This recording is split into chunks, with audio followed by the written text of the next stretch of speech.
with that, I am pleased to kick off our second annual Australia Investors Day by welcoming back Allison Britt, who is the Director of Mineral Resources Advice and Promotion at Geoscience Australia, National Geoscience Organization. Allison leads the provision of technical advice on mineral resources to the Australian government, supporting the implementation of legislation and policy development. Current focus areas include attracting mineral investments into Australia and supporting the Australian government's critical mineral strategy.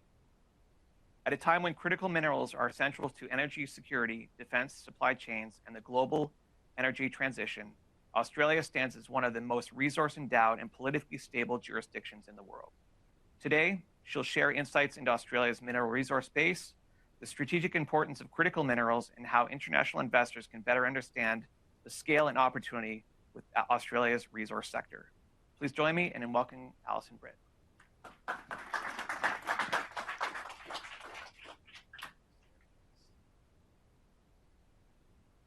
So I'm on. Yes, sounds like I am. So good morning, everybody. As Stephen said, I'm Allison Britt, Director for Mineral Resources Advice and Promotion at Geoscience Australia, which is our national geoscience organisation, something like the United States Geological Survey, but down under. Really pleased to be back in New York again, even though it is freezing. This is one of the best events, the Australia Investor Day event here, and I particularly want to thank David Batista and Stephen Shipley, OTC Markets Briathus, for inviting me back to speak on behalf of the Australian Government today. So just 4 months ago, a landmark bilateral framework was signed between President Trump and Prime Minister Albanese to accelerate the pipeline of priority critical mineral projects delivered by and for the USA and Australia.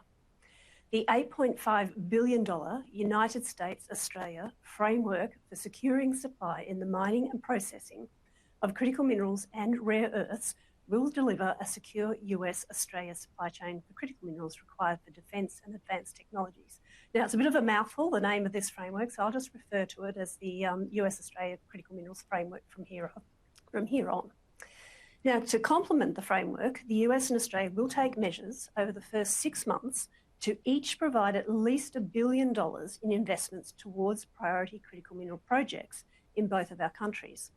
To date, $100 million in support has already been given to the Arafura Nolans Rare Earths project in the Northern Territory, and $200 million to the Alcoa Sojids Gallium Recovery Project in Western Australia, which is a trilateral agreement with Japan.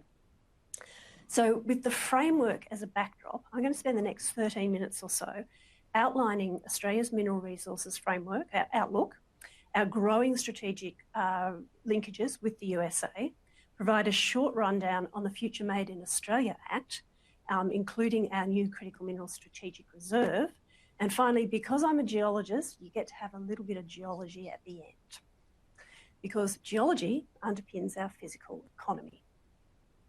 Now, Australia is a natural partner for the USA as it seeks to achieve resilience and security in critical mineral supply chains through resources investment under this framework. Australia is a mining superpower. We have over 340 operating mines. Mining provides about 9% of our GDP and about 50% of our export income. And about 10% of Australia's workers are either directly or indirectly employed by the mining sector. Underpinning all of this activity is a wide range of mineral production. The box on the right shows Australia as a top 5 producer of 14 mineral commodities, including many considered critical strategic. Now, that's the current situation, but there's also strong interest in where future mineral supply will come from. And this slide shows Australia's mineral wealth across major and minor commodities, coloured by the number of times that commodity appears on global critical mineral lists. Now, in Australia, it's really important to understand that companies listed on the ASX must report their mineral resource estimates in compliance with the JORC code. Now, this is the Australian equivalent of the Canadian National Instrument 43101 that you may be more familiar with. The JORC code is supported by the Australian government, and it operates under the principles of transparency, materiality, and competence. And it's part of our governance and is a mandatory part of the ASX listing rules. And from these reports, we build our understanding of the national inventory. So Australia holds the world's largest resources of about 9 commodities and ranks top 5 for 14 more. And the latest data shows that Australia's rare earths ranking has gone from number 6 to number 3 off the back of our strong track record in translating mineral exploration into actual tangible discoveries. However, I want you to notice 2 things on this slide when I overlay mineral production onto that inventory. Firstly, many minerals are underproduced. For example, nickel and cobalt, which have been strongly impacted by the rise of Chinese-backed Indonesian refineries. And minerals like vanadium and graphite aren't produced at all yet, despite that huge potential. The second thing I want you to notice is that a few of the minerals overperform, where those arrows are. These are iron ore and aluminium, which are long-established industries in Australia, and rare earths and lithium, which are newer industries that have rapidly grown. So the establishment of all 4 of these industries was backed by strong government support from aluminium in the 60s to 80s to today's $1.65 billion federal investment in the Eneabba Rare Earths Processing Facility. All 4 show that when capital is available, Australia can scale up production quite quickly. Now, this confidence that investors can have in Australia's resources base is foundational to the partnerships that we need to build if we are to diversify critical mineral supply chains. This slide is the updated US critical minerals list, and it shows the commodities for which Australia has strong geological potential in red and moderate geological potential in the yellow. And this is about 90% of the US list. It's extraordinary. The truck symbols show that Australia is already producing 23 US critical minerals, and the pickaxe shows another 10 commodities that could come online in the near to medium term. Our companies here today will no doubt provide specific examples of potential critical mineral supply chain linkages between Australia and the USA. Now, establishing new critical mineral supply chains between Australia and the USA builds off a strong existing foundation. Australia has a $1.9 trillion economy and a AAA credit rating. The USA is Australia's largest investor, but it's not all one way, with about 20% of Australia's $3.2 trillion pension funds making their way into the US economy. The US is also Australia's largest trading partner. There's $90 billion in two-way trade, with the US running a surplus since 1952. The US-Australia framework, for that critical minerals framework I mentioned before, this will build on and strengthen that partnership and support Australian and American workers, businesses and investors through coordinated investment.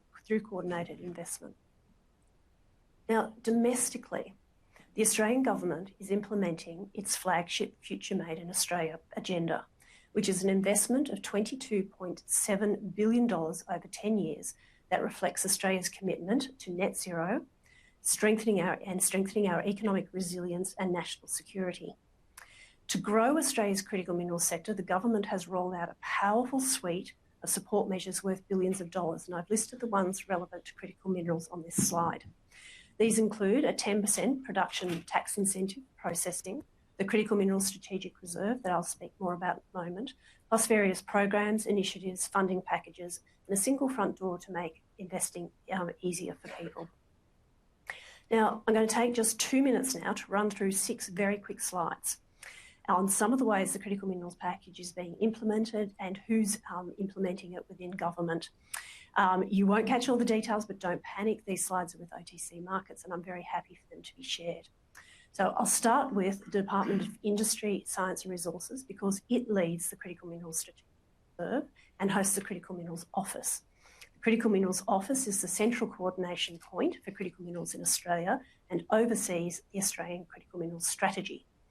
Austrade is the Australian government's Austrade, okay. Austrade is the Australian government's trade and investment arm. It plays a crucial role in connecting and supporting business relationships between Australia and our partner countries. And I think many of you already know Mike Holland, who is Austrade's rep here for New York. Now, the Department of Foreign Affairs and Trade works closely with the Critical Minerals Office, Austrade, and right across our federal, state and territory governments to build those bilateral and multilateral relationships that are needed for critical mineral supply chains. Now, moving on from government entities to government support mechanisms, first up is the $15 billion National Reconstruction Fund that will diversify and transform Australia's industry and economy. $1 billion is specifically set aside to support the Value Add in Resources program, with projects like Nolan's Rare Earths, Liontown Lithium and Alpha High Purity Alumina receiving support. Next, the Northern Australia Infrastructure Fund is providing $7 billion for projects in the north of the country, which includes $500 million specifically set aside for critical minerals.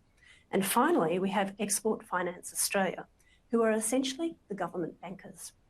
They administer the $5 billion Critical Minerals Facility, which includes a $1.2 billion for the new Critical Minerals Strategic Reserve, which was announced by the Australian government last year. Now, the reserve will draw on a range of financial tools to obtain supply, sell to demand, and selectively stockpile critical minerals to secure supply chains and stabilise markets for Australia and its international partners. It's backed by $1 billion in transaction capital drawn from our expanded critical minerals facility, alongside a dedicated $185 million for selective stockpiling and implementation. Operationally, it's a Team Australia effort, with the reserves being led by the Department of Industry, Science and Resources, with the Department of Foreign Affairs and Trade co-leading international engagement. And as I said in the previous slide, Export Finance Australia is running the commercial side of it. The reserve aims to provide price certainty in a way that's responsive to fast-moving market dynamics, to encourage that crowding in of investment and to bring stability to markets. It'll be operational in the second half of this year, and it's initially focused on antimony, gallium and rare earths. Now, on the subject of rare earths, a lot of people don't realise just how many projects are ready for investment right along the supply chain in Australia. Our rapidly expanding rare earth sector boasts 132 projects, including 96 discoveries with inferred resources. Another 30 have been upgraded to demonstrated resources, 17 of which have progressed to further economic assessment, including 3 at late-stage development. Currently, the world-class Mount Weld mine is operational, and downstream capabilities are also growing. The Kalgoorlie processing facility now exports mixed rare earth carbonate for separation in Malaysia, while construction is underway at Eneabba. Early works have commenced at Nolan's, with additional facilities announced for Darwin and Onslow. Lastly, Australian Strategic Materials has an operating metallisation plant in South Korea. Clearly, Australia is starting to bridge the formidable challenges of establishing midstream processing in a complicated supply chain. Right now, there are opportunities for offtake and investment along the value chain. But once operations go into production, these can become limited. So that's why I encourage you to get in early and work with Austrade to secure finance and offtake agreements for projects at earlier feasibility stages. And depending on your risk appetite, I'd make the point that for every project at feasibility, there's another 5 or 6 trying to get there. They also need investment and may provide a lower entry point. Now, we also recognise that building critical mineral supply chains doesn't just happen in Australia. There are opportunities for American investors and companies to work with Australian companies operating stateside. This map shows a range of Australian critical mineral projects in the USA, with some of those companies here today. And finally, I promised you a little bit of geology at the end. Now, in this slide, I want you to notice where Australia's critical mineral mines and deposits are. You can see they're mostly located in, clumped up areas together, and that's where the rocks are close to the surface. But we have vast areas of the country where the prospective rocks are covered by these younger barren sediments. And we think about 80% of Australia is like that, and thus Australia's national and state governments are focused on delivering new data, information, tools and new thinking to help explorers find success in these underexplored regions. Now, we call this pre-competitive geoscience because it comes before commercial activity. And in Australia, we provide it for free. Geoscience Australia's current program is called Resourcing Australia's Prosperity. This is a 35-year, $3.4 billion generational investment that aims to accelerate the discovery and responsible development of Australia's mineral, energy and groundwater resources. Unsurprisingly, there's a large focus on critical minerals, but we're also mapping our offshore area for its potential to host energy infrastructure. We're mapping our groundwater to support regional Australia and empowering our stakeholders with uplifted data and information capabilities, including our First Nations peoples. And we're getting on with the job. This map shows that in less than 2 years, we've already completed an impressive array of geophysical and geochemical surveys, as shown in the green, and the orange shows work in progress, with the blue our upcoming plans. As I said before, all of this data is free to our land users. It directly fuels Australia's world-leading exploration success.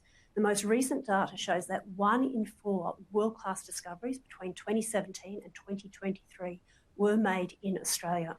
So when you invest in Australia's mining sector, you're exposing yourself to all of this upside. So it's no wonder that the US-Australia Critical Minerals Framework includes collaboration on geological mapping, which is something that Geoscience Australia and the United States Geological Survey are already doing together under the Critical Minerals Mapping Initiative, alongside our friends at the Canadian Geological Survey. Now, my final slide is to remind you that Australia offers a long mining history, a skilled workforce, and world-class expertise in extraction, processing and R&D. Add to that strong ESG performance, safe and responsible mining, a stable business environment and transparent regulations. This is fueling rapid growth in mid and downstream processing, backed by the Future Made in Australia agenda and by the US-Australia Critical Minerals Framework, which will accelerate the pipeline of priority critical mineral projects delivered by and for the USA and Australia. So now is the time for that strategic critical minerals investment.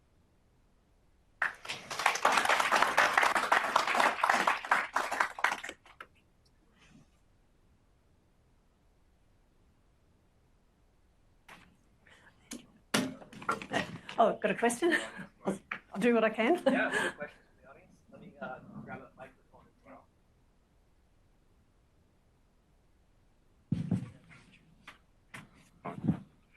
Yeah, you made a very strong case for Australia. Now, can you compare and contrast Australia to Canada? Oh, why would I do that? in the next, in 60 seconds? Both Australia and Canada are world-leading mining jurisdictions, as everybody knows. Australia has a particular focus on that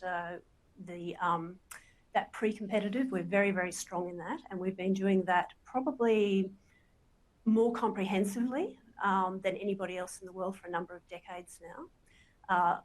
Canada also has its programs, but of course different geological factors at play. They've had huge amounts of glaciation. We've had huge amounts of weathering over billions of years. So slightly different scenarios that we need to tackle on that. Both governments are trying to bring in those incentives and support to get those critical mineral projects happening. So there's a lot that we have in common. In fact, I'd say there's more in common than apart, but the geology also differs. So it depends on which kind of critical mineral you're after and what you might have. So an example of that is that both countries have huge lead zinc silver deposits, but there's subtle differences. And so the ones in Australia are actually very prospective for germanium. And that is one of those critical minerals that you can only get as a byproduct. So each offers its strengths, but there's also differences that you would consider depending on what you are specifically looking for. We have time for one more question.